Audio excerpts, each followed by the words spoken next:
Ya, bismillahirrahmanirrahim. Assalamualaikum warahmatullahi wabarakatuh. Waalaikumsalam warahmatullahi wabarakatuh. Ya, alhamdulillahirrahmanirrahim. Hari ini kita diberikan kesehatan, teman-teman semua. Hari ini saya akan melakukan presentasi ya terkait dengan hasil pelatihan kemarin saya terkait dengan manajemen perencanaan pembangunan daerah. Mungkin ini sedikit gambaran singkat saja dalam waktu kurang lebih beberapa menit.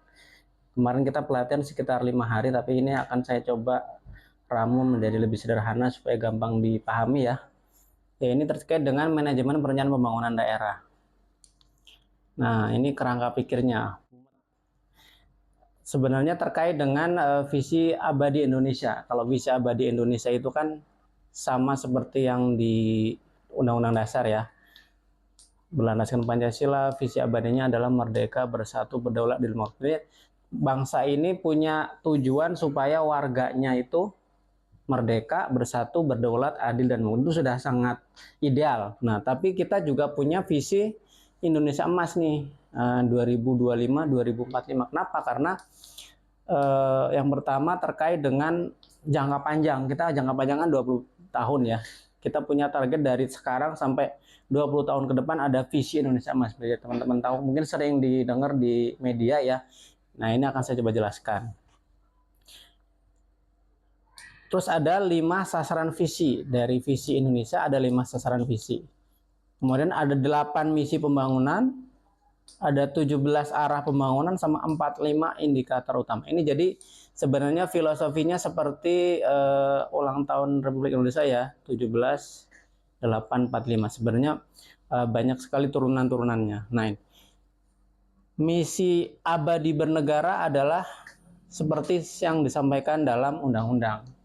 Melindungi segenap bangsa Indonesia, memajukan kesejahteraan umum, mencerdaskan kehidupan bangsa, dan ikut melaksanakan ketertiban dunia.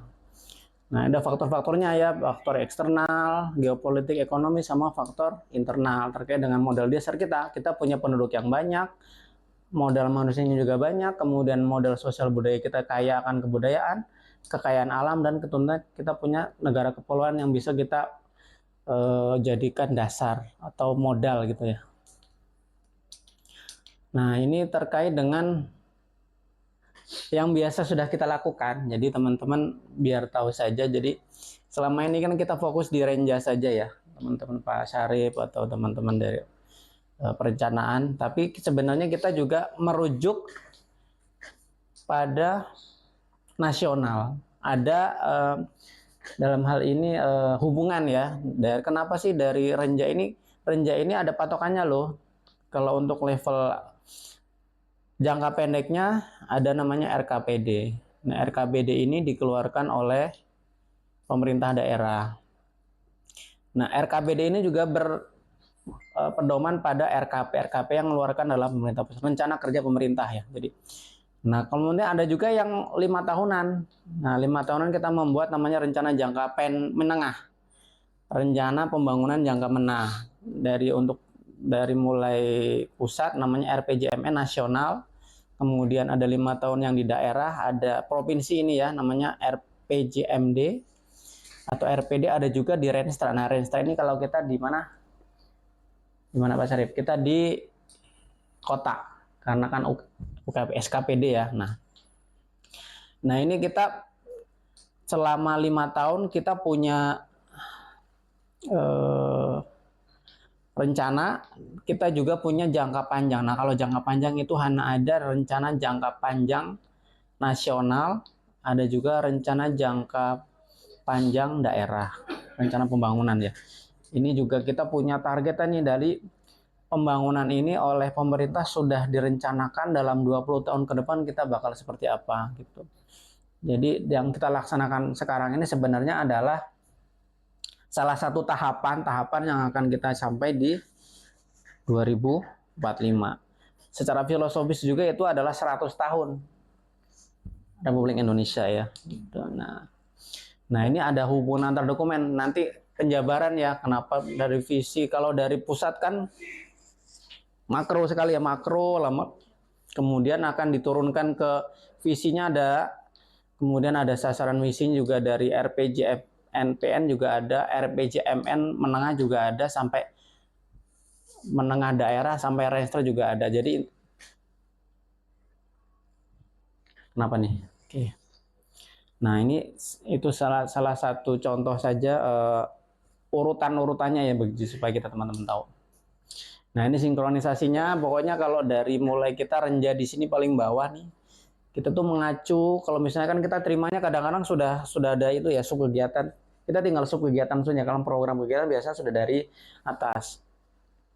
Nah, ini terkait spasial aspasial, ada kalau spasial terkait dengan rencana tata ruang kira-kira dalam 20 tahun ke depan akan seperti apa nih tata ruangnya, kan ada nanti ada undang-undangnya juga ya. Nah, ini tahapannya nih. Kita dari sekarang untuk Jakarta nih, RPJPD ya. Jadi rencana jangka panjang daerah. 2025 itu kita Jakarta ibu kota negara yang aman, nyaman, sejahtera, produktif, berkelanjutan dan berdaya saing global. Ini masih 2025. Nanti ke depan kita sudah menjadi kota global. Jadi ada opsi nanti ada IKN. Jadi kita bukan lagi sebagai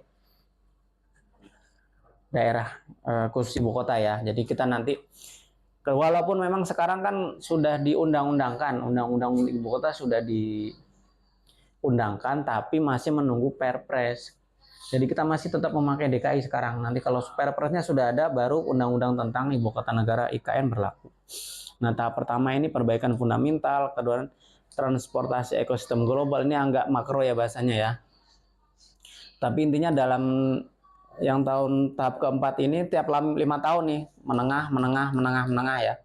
Dari jangka panjang 20 tahun, jangka menengahnya 5 tahun. Ini kita sudah punya. Termasuk targetan ini IMM apa? Indeks modal manusia.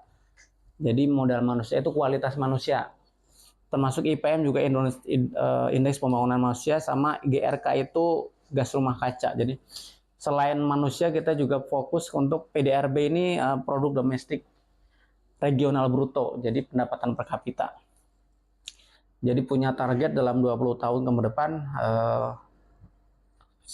ini targetnya ya.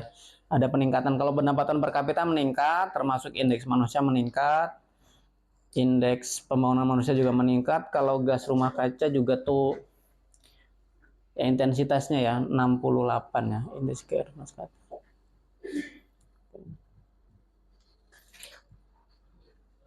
Terus untuk keterkaitan dokumen perencanaan pembangunan daerah, nah ini sama ya seperti tadi ya, terkait dengan dari mulai jangka panjang sampai renja ini kita nyambung.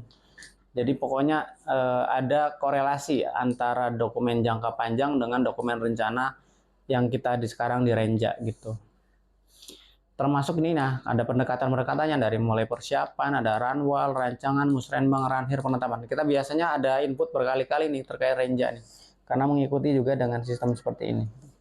Musrenbang juga kita ada masuk di kelurahan juga masuk ke ranwal.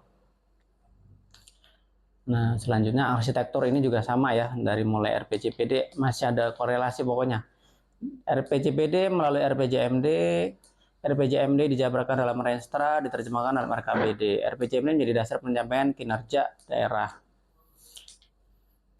Nah, ini tahapan-tahapan renja. Nah, kalau ini renja, jadi teman-teman mungkin sudah familiar dengan yang pengisian ini. Berkali-kali kita ada penginputan, tahapan-tahapannya ya, dari mulai penyusunan rencana awal sampai ranhir dan penetapan. Penetapan sekitar bulan Juli atau 1 bulan setelah Pergub RKPD ditetapkan. Nah, ini ibu kota DKI sebagai ibu kota negara. Nah, itu ada transisi pemindahan ibu kota baru dan sekarang kita menjadi Jakarta sebagai kota global. Ini visi Jakarta 2045. Jakarta kota global yang maju, berkeadilan, berdaya saing dan berkelanjutan. Kata maju dan berkelanjutan ini adalah salah satu amanat dari RPJPN. Jadi kita mau mengacu kepada sana. Nah, ini Jakarta sekarang kita luas daratannya 600,78 km persegi, luas lautannya 5.000 km persegi. Penggunaan lahan 50% perumahan, pelayanan umum 23%, industri perkantoran 13%. Jadi masih banyak perumahan kita. Pemukiman kumuh kita ada 9,23%, ruang terbuka hijau hanya 5%. Nah, jadi kita sangat concern sekali untuk peningkatan ruang terbuka hijau ya, bisa dengan metode vertikal atau yang lain. Kepadatan penduduk 15.000 per kilometer. Populasi Jakarta 10 juta.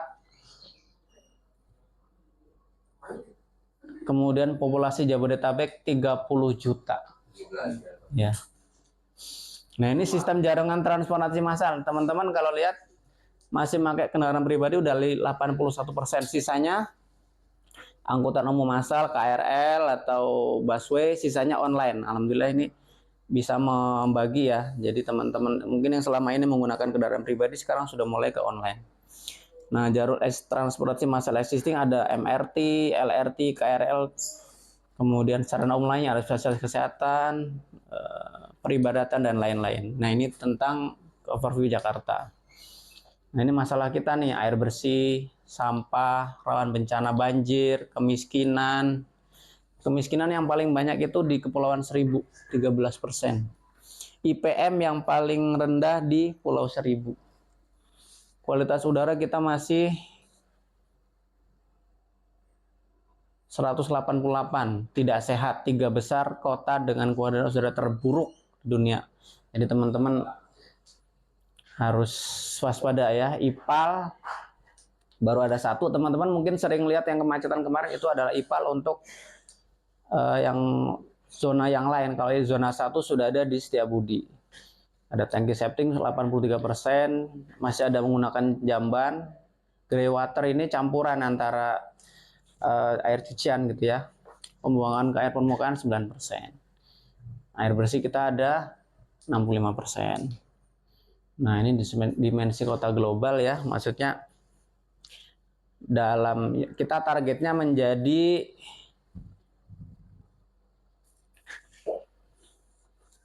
saat ini ya. Ini saat ini kita masih urutan 74 dari 156 kota. Jadi sudah lumayan bagus, tapi akan kita tingkatkan lagi. Global Power City Index juga kita urutan 45 dari 48, masih termasuk rendah. Dan Global Livability Index 98 dari 173. Kalau untuk program-programnya yang terkait dengan ekonomi bisnis, research and development, livability environment, yang lingkungan yang bisa ditinggali gitu ya. Interaksi antar budaya dan pengaksesan untuk informasi. Nah, itu saja. Jadi intinya adalah bahwa kegiatan perencanaan itu sudah terstruktur dari mulai pemerintah pusat, terus dilanjutkan dengan pemerintah daerah sampai ke tingkat kita di kelurahan sebagai UKBD. Itu bertahap, tapi semuanya mengacu kepada sasaran sama yang tadi, menuju kemakmuran ya dan keadilan. Dan mudah-mudahan ini bermanfaat sebagai informasi baru ya buat teman-teman yang mungkin tidak banyak berkecimpung di dunia perencanaan, tapi sebenarnya yang kita laksanakan sudah ada tracknya supaya bisa membantu masyarakat untuk meningkatkan sesuai dengan tujuan pembangunan. Itu saja dari saya. Terima kasih. Wassalamualaikum warahmatullahi wabarakatuh.